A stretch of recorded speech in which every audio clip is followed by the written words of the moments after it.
Hi everyone, in front of me I've got POCO M5s and let me share with you how to reset app preferences on this device.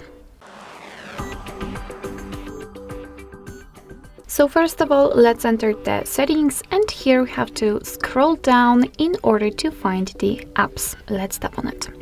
Now let's enter manage apps. It should be on the second position, and here just tap on the three dots icon in the right upper corner.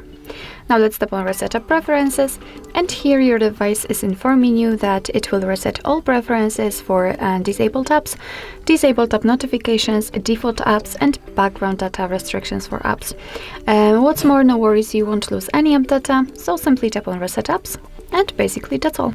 This is how to reset app preferences in your POCO M5s. Thank you so much for watching. I hope that this video was helpful, and if it was, please hit the subscribe button and leave the thumbs up.